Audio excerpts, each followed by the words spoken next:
Hey everybody, Anansi here from Ocean Esports with another Top 100 Dotabuff replay cast. Today we're going to be watching Havox on the Venomancer. He is rank number 12 in the Dotabuff Top 100 with a 61% win rate over 850 games played. Those are some pretty impressive stats. Sadly enough, he hasn't played 1,000 games, which is the minimum we usually try to adhere to, but he was one of the closer ones who wasn't a pro. So we'll have to make do with this for today. I hope you guys are okay with that. And yeah, without further ado, let's get going. For those of you who don't know what we do here, we watch a Dotabuff Top 100 player from his player perspective and all game through, and we see what we can learn. So yeah, that's pretty much it. We're gonna watch Havox and see what he does. Looks like he goes offlane, gets brown boots first. So some tangos, regen, normal regen, and an observer ward. So looks like an offlane Venomancer, and I see pink coming down as well, probably a bit of a roaming pudge. And let's just see how he tries to dominate or works to dominate his lane. This will probably be a very slow, painful process. Now, who will he most likely be up against? I think I saw Rubik just pop in really shortly. I see Ricky roaming mid. Now they don't know that, but Ricky knows it. I like the ward Ricky placed there. That's actually pretty handy. Good for courier sniping. You see when it's coming beforehand. That's a really good investment actually. Wow, I'm gonna steal that. I'm definitely stealing that. Cool. Alerts his teammates to the fact that Ricky is missing, so beware guys, but is very focused right from the beginning on getting a very early creep block. Now I don't think I've casted too many offlaners, but wow, with the boots he can do some extra good creep blocking, because he probably 330 move speed. That's pretty solid. So he's just gonna block the hell out of these melee creeps. Note that he was standing right next to his tier 3 tower. There's a specific spot he stood, which allowed him to get a better block off. So he gets an immediate deny on or at least removal of his range creep. So his lane is going to push more to safety, on top of the fact that it already started in a very safe area, and he's just going to focus on getting whatever denies he can, constantly pulling the lane back. Notice he does not last hit unless he doesn't shoot an auto attack to an enemy creep unless it's a true last hit. So as soon as gets at half HP, and he's denying straight away. He's really, I'll be honest, he's really quite on top of this.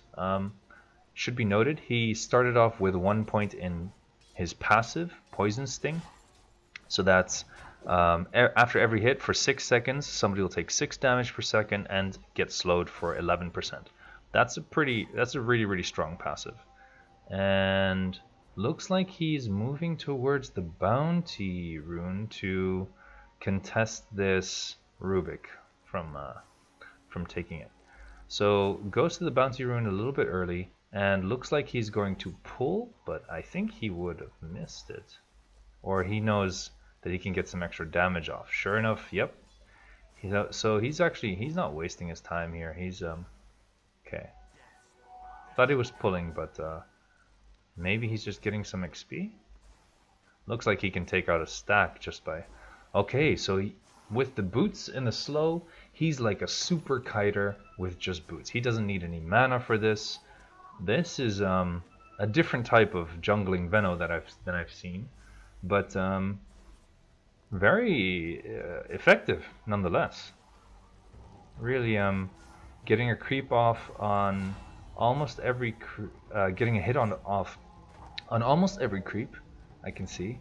Oh, sadly enough, Ricky there to steal some of his XP, but he'll just harass the Ricky, because he knows that if Ricky stays, Ricky's a goner. Hits his level 2 and gets 1 point in his Plague Ward, so that they stay up for 40 seconds. Have 75 HP and do 13 damage at level 1. Picks this spot probably very calculatedly. And keeps on jungling. So this is the jungling Veno that I know and understand. Okay, it's logical he gets Poison Sting first, I guess, because that means you can slow the camp. And notice that he did double stack this. He's not trying to hit multiple camps at the same time. He's not aggroing multiple ones. I do like that he makes that decision. It means that his Plague Wards probably don't get hit as much, but they are ready to start hitting the next camp once he's done with that. He's probably, is he gonna stack? No, not even. He's more than happy just taking this. And he's ready for the next ward. Level 3 upgrades his Plague Wards to level 2. So I would believe he's probably going to max Plague Wards now. And head towards maybe get a point of Venomous Gale later. Okay, now that it's only one... Now that there are only one stacks, so single stacks, so to speak, he does pull in order to be efficient about the presence of his wards. Will he already go Ancients? We'll see soon enough. Looks like he's not paying attention to anything else. Does let that troll summon 2 skeletons for just that little bit of extra gold. And he's almost level 4. Now, he's getting a lot of items his way, some nice gold, mana regen, and from the cliff decides to kill those Ancients.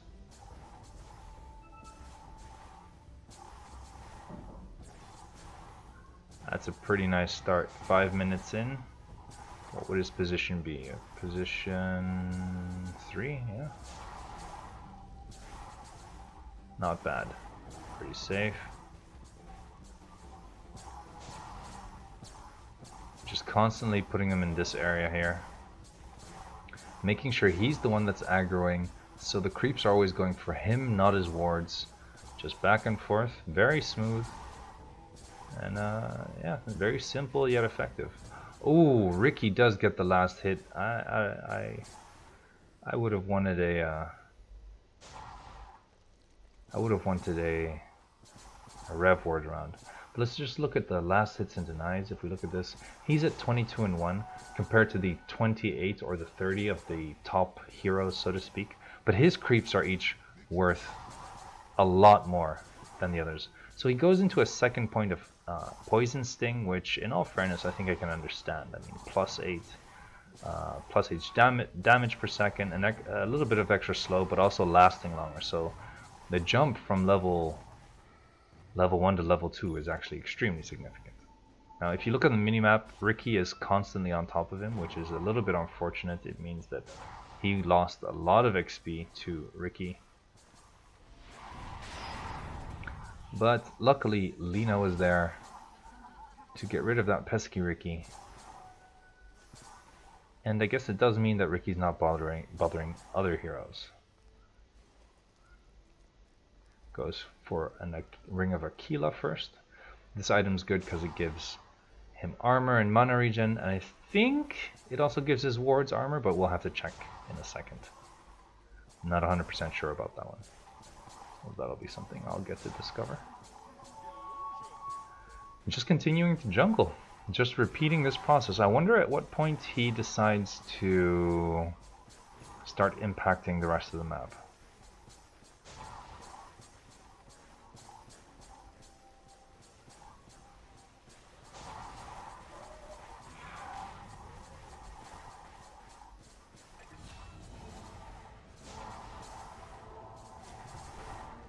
Well, there's that rev word, the Ring of Aquila, and just gonna jump out of player perspective for just a second.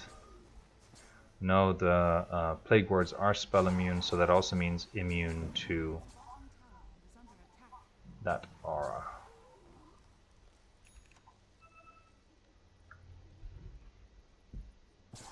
Now, the mana ring, the Ring of Aquila, the Arcane Aura, and the Infused Raindrops give him an insane amount of mana regen, so he can really just keep on spamming. I mean, look how quickly it's like, these are just free wards. This is free gold.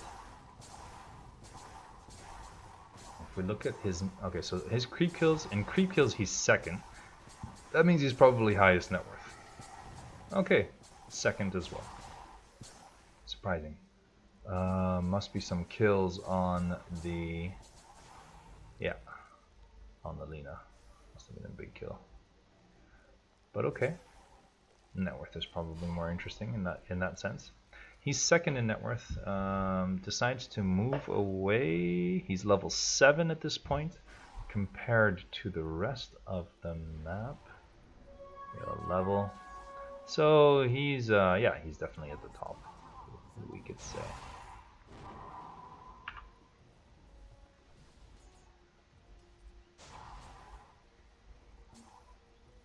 Still being followed by Ricky, although he doesn't know it. Ricky's right on top of him. And after seeing if he could help his teammates out a little bit, he just decides to go back to jungling, but at a different location. Keeps dust around, because that Ricky is probably a free kill if he shows himself. But so this is apparently a good spot to be placing wards. He would know. Okay, he doesn't seem to care about efficiency anymore. Maybe he just regens mana that quickly that at this point.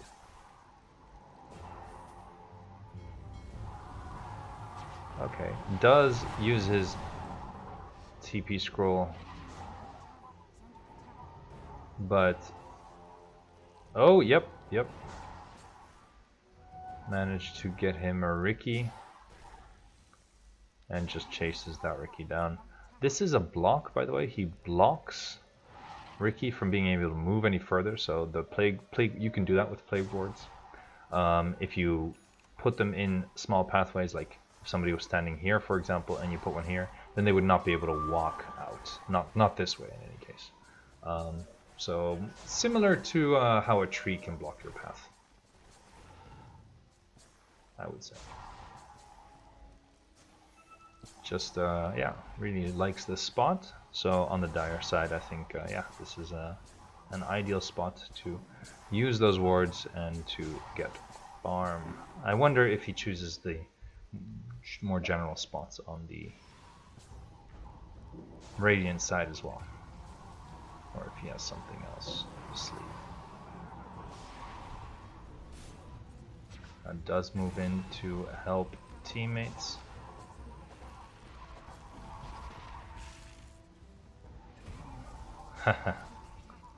Yeah, just a little tick of poison.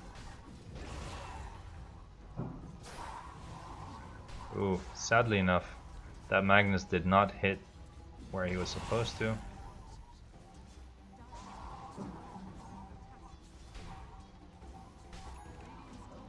Or did not move where he was supposed to, so that looked a little bit awkward, but that was because he was anticipating where the Magnus would be, and I have to say I was surprised at how the Magnus stopped there as well. Then again, it was maybe pretty obvious that there would be a venomous gale coming his way. So what does he do? He just goes right back to the jungle to get some farm in. First item is a Ghost Scepter, which it looks like he's going to turn into an Ethereal Blade as his first item. Okay, let's see. Well, his opponents are all about right-clicking, and when you yourself activate Ghost Scepter, that's 4 seconds of invulnerability to that. On top of that, with an Ethereal Blade, he could make, for example, if Clinks shows up, he can just Ethereal Clinks and Clinks can't attack him.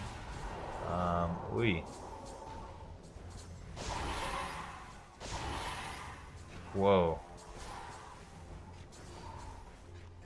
Looks like... He gets almost a double kill, but dies to a bit of poison, a poison tick. Still, being ganked by 2 and then having 2 of them die, that's pretty impressive. His farm got interrupted.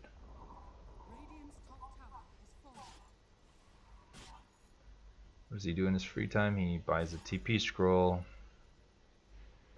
checks on the game a little bit from the score screen.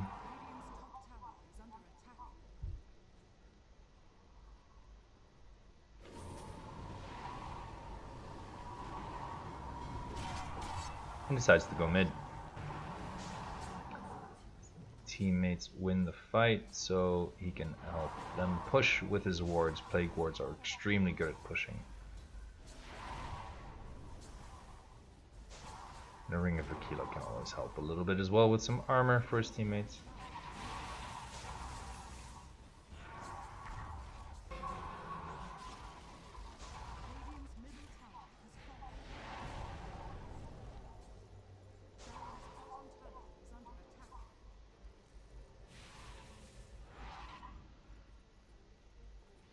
And that seems to be about it for now. Looks like he's probably going to go back into the jungle.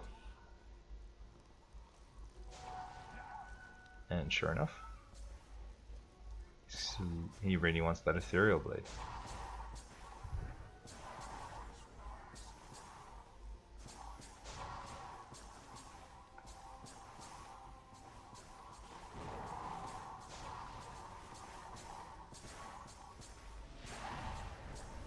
Currently quite a close game. He's still second in net worth though. His teammates off to the right are in trouble though, and he does see that on the minimap and heads over. Nice ward up there to give vision. That's really powerful. Helps him know what he's getting into, and the fact that he uses his ward that way is a good sign of something. He really places the wards out before himself so that he has vision of what he's getting into. I think that's a very good habit to have, and yeah, probably one of those habits that keeps him in so many games. Sure enough, oof, that is unfortunate. So Ghost Scepter makes you invulnerable to physical damage, but amplifies the magic damage you take, and that's why his health dropped so low. Also, he really does not have much HP. He has 1100 HP.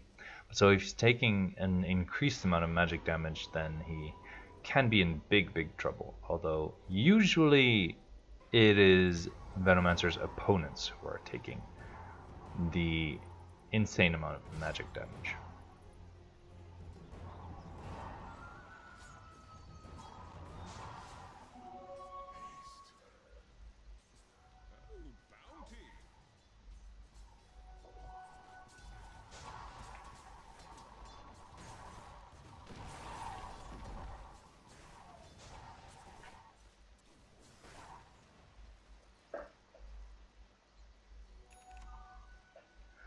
So he proceeds to push bottom, not too deeply, and I see it very clearly now. He's really always placing wards. Doesn't know that Ricky's on top of him, but he'll find out soon enough, I believe.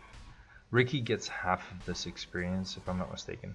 Don't know if the mechanics have changed recently.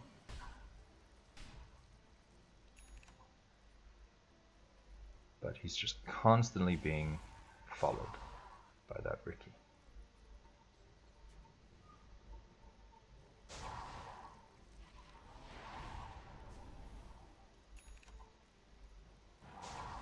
Boots of Travel, second item.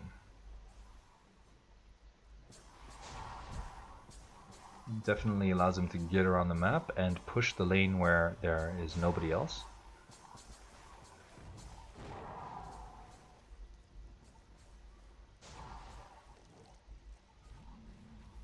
So it looks like he's looking to split push.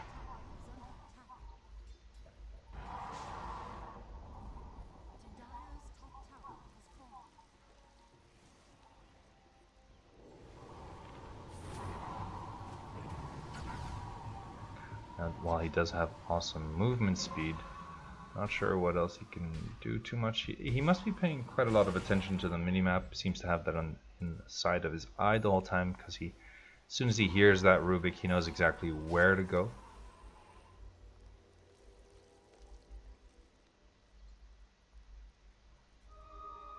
And overall, that wasn't the greatest of efficiencies.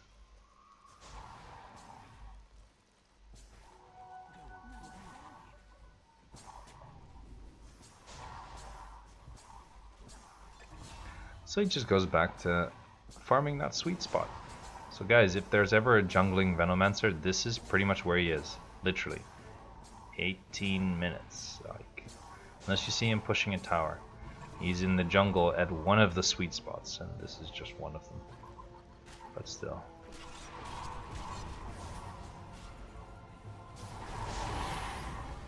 So it just really slows and ults straight away.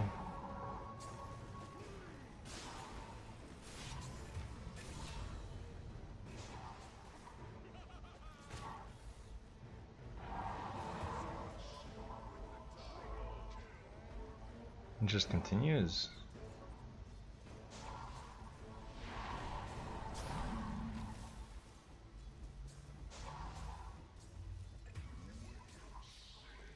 Helping his teammate to get an ultra kill. Vote Spectre Arcana. By using the wards to just keep up the slow. Allowing his team to finish and chase a little. Yeah, at a safe pace, not in an unruly way.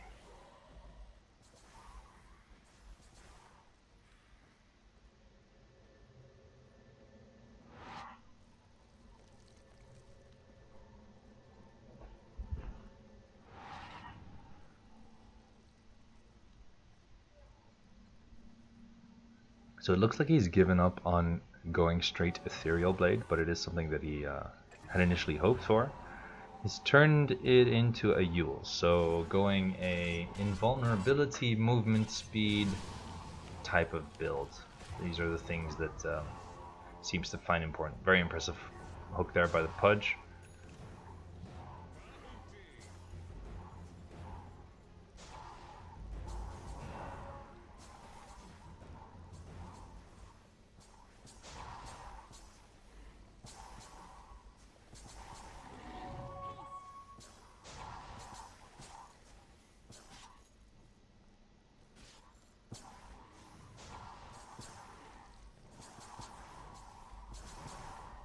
Continuing to farm, currently 5th in net worth. His team is ahead 2k, while his ally smokes. I wonder what he does. Does he join? Does he go somewhere else? Looks like they're gonna punish mid.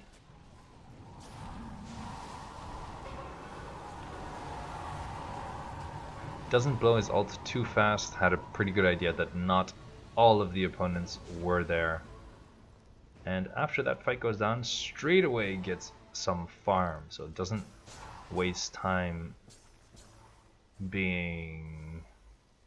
doubting what he's gonna do next or something similar.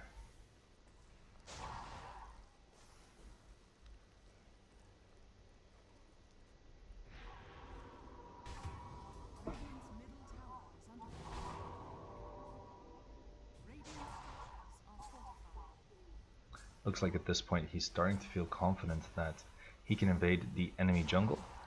He has 2 points in his ult at this point, which does not... Oh, it does pierce spell immunity nowadays. Oh, wow.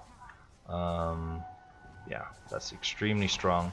Just to be clear, it does 55 damage over 16 seconds in ticks. And yeah, costs 300 mana, but that's... You know, that's a lot of damage. That's like 800 damage or so, more. It's like 1,000 damage on everybody that he hits. So that is just a lot. A lot of damage. You know, throw in a poison sting on top of that. That's really, really insane. Also venomous gale. Sees that his teammates are having some trouble around Roche, so TP's over. He's quite late to seeing how the fight's going, but sees people that are kind of stuck on the edges and decides to join from there. With that, he should be able to enable his team to take a mid tower off of this at least. Maybe even a tier 3, not just a tier 2.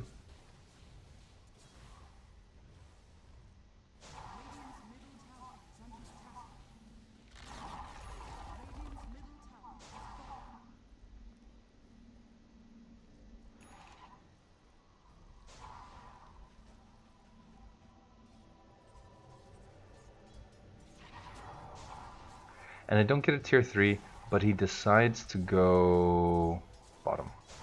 Apply pressure there. A little bit risky, so I'm wondering if he's going to get ganked. But he doesn't seem to fear that very much. I think he's more of the attitude that he will, if somebody comes from him, he'll take them down. But sure enough, nobody does, so it looks like he's going to secure this bottom tower for his team. And if somebody heads this way at this point, he should be able to just TP top to push there instead. So really helping his team take map control. At this point they have an 8k gold lead, and he's just continuing to level. Has his Yules finished and is 1200 onto his way to finishing his Ethereal Blade.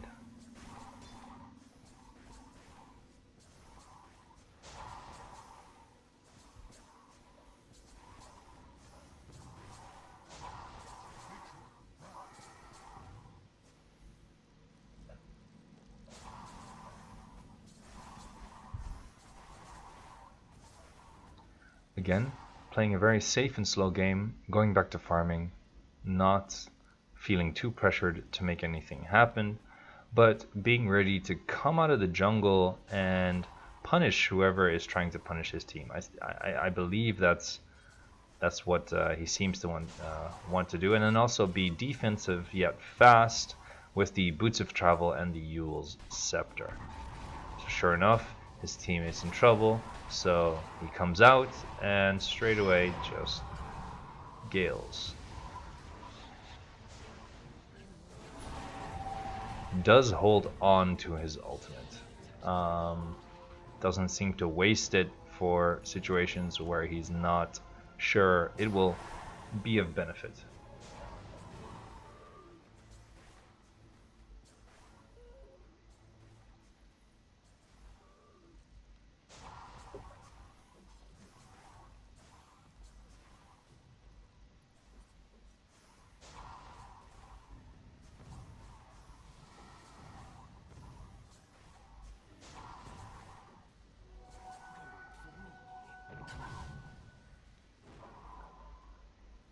Now, being a little bit more invasive, spreading the infestation, so to speak, over to the enemies. So it is kind of a slow control of the map and of the game, which, yeah, now he's probably going to be setting up his wards here and farming just a little bit over there. But okay, sure enough, looks like he'll head back. Just checking if anybody's in Roche or either preparing to go there. No, he's going to head bottom to push that tower with his team. And also fight.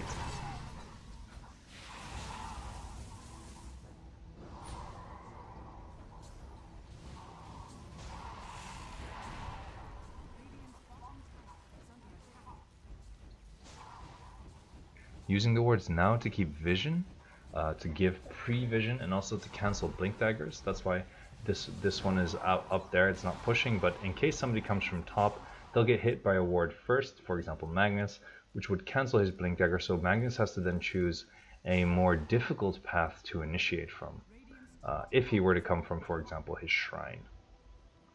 Now he has enough money for that ethereal, and I am curious about this. I see the synergy, I think I like it, but I personally have never seen it, although it makes a lot of sense. You can just ethereal somebody and deal insane amounts of magic damage to them. How is that going to work out for this Venomancer?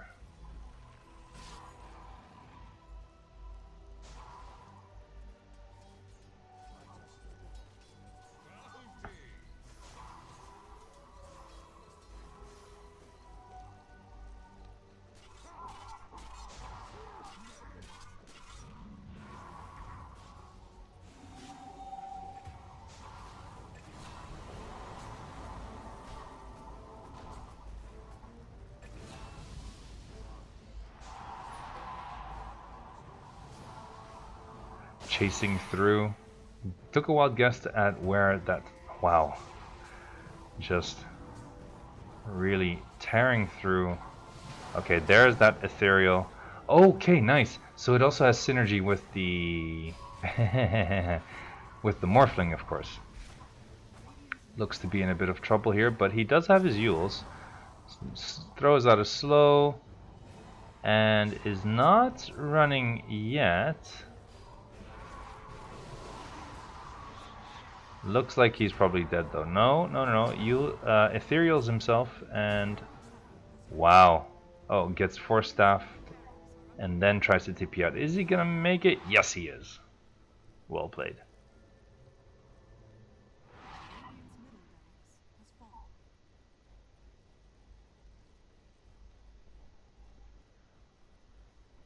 So he just heads back to base and heals up a little bit. And looks like his team is really taking a commanding lead of this game. What is he gonna get next? A Manta style? Has Rev Wards ready and just looks like he's probably gonna farm until his team is ready to go on whatever it is. His movement speed is really sick. He hits decently hard, about 200 hit. 30 minutes into the game, there's nothing wrong with that. If we look at his kills, deaths, and assists, he is currently 3-1 and 17. That is the most assists in the game now. Yes, you do get assists pretty easily with Venomancer, but still, it's the most assists in the game. Alerting his team to the fact that there's a double damage, and he gets warned not to take it. What did he get here? He got the 30% XP gain, the 150 cast range, and the 75 damage.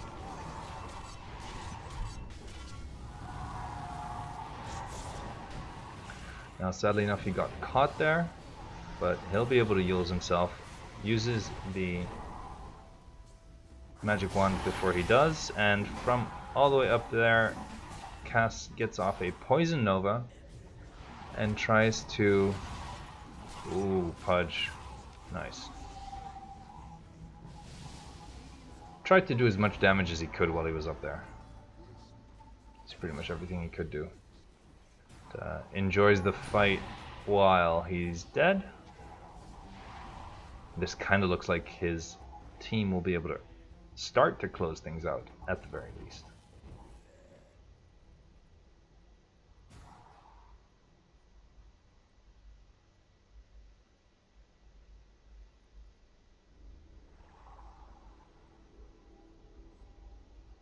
Well, 40 seconds of him being out are not the most entertaining, so let's just jump ahead.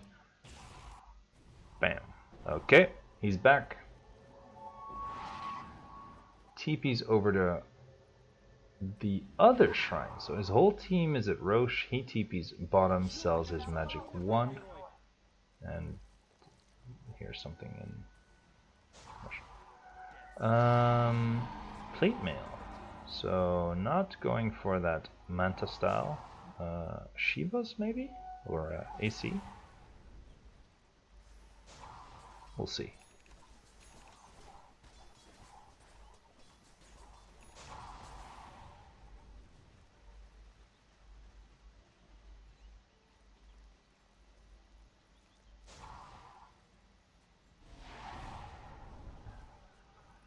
Just securing the push? No farming actually on the way.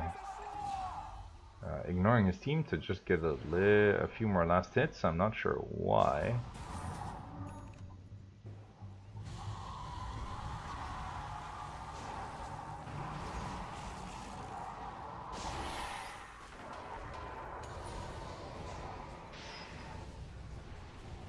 Just from the sidelines of the fight,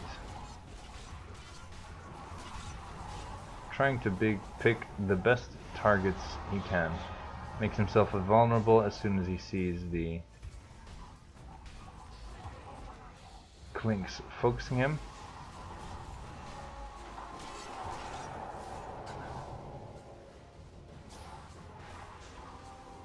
And even though he's low, oh wow, the creeps spawning there was insane.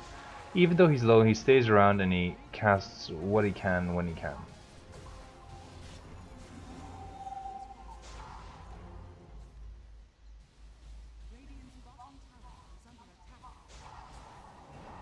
And just from a very safe distance, even though his teammates are, the opposing team is gone, he played extremely safe. Now Rubik is back. I mean Rubik could get close to killing him, but it wouldn't really be serious. So he just double taps his boots of travel and heads home.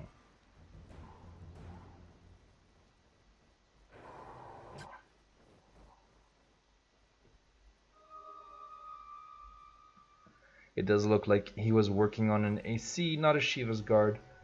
So a bit more right click, but definitely tanky. I'd say I like this build. It's I mean, he could definitely use the attack speed. He already does a lot of damage through his ult, so it's just a matter of making sure everybody gets the slow, and also the aura is really nice for his team to push and finish things more quickly.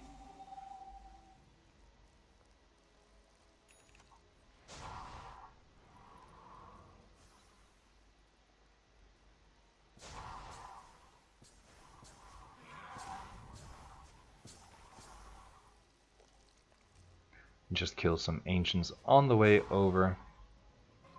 So this is something I do see skilled players do a lot, is they don't, you know, when they start to make they farm their way over somewhere. Like they're usually aware of things are probably going to happen, and they just farm their way over to that location so that when something actually happens, they're kind of already there. They're not waiting, or they don't have to run from a different place, or they don't farm when they should be somewhere else. Like in their farming, they try to be around where they think the action will be, and I do think I see him doing this quite a bit.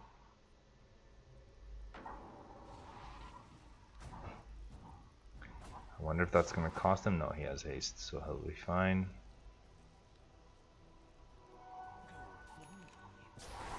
During that little skirmish, I do believe Lina took the top tier 3, so it wasn't all for nothing.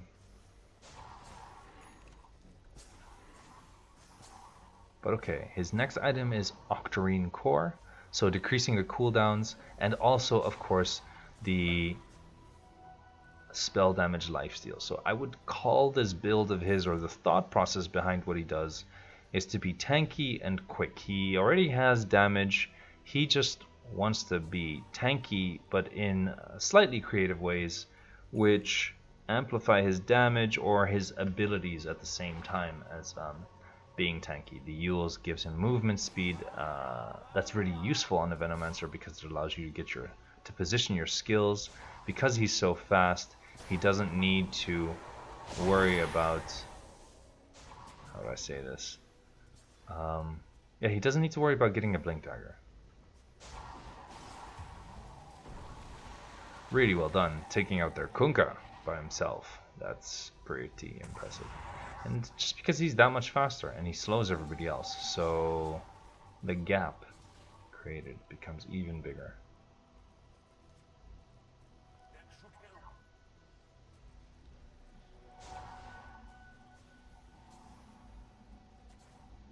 Meantime, just continuing to farm.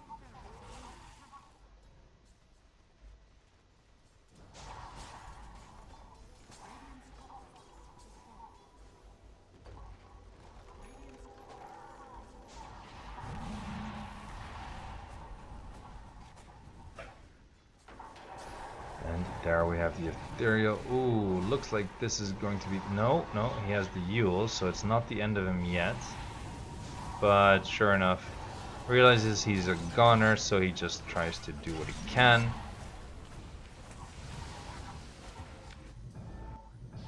Buys back in order to back his team up, get more kills. I don't know. Okay. Oh wow, to keep pushing things. Wow. It's so funny. People don't tend to do that actually. So he does help from a safe distance. But in the meantime, he's focusing on objectives while his team is focusing on kills. Good habit to have. So it seems like they've got this. This was Havox on the Venomancer. He's ranked number 12. Has quite the creative build. Focuses on movement speed and tankiness as opposed to super quick initiation, while being a little bit less survivable. So I really learned a lot, and I hope everybody else did too. Please let me know whether or not you did, and you know, if you like, give us a like, a subscribe, you know, follow, comment, and thanks for watching everybody, and I'll see you again soon.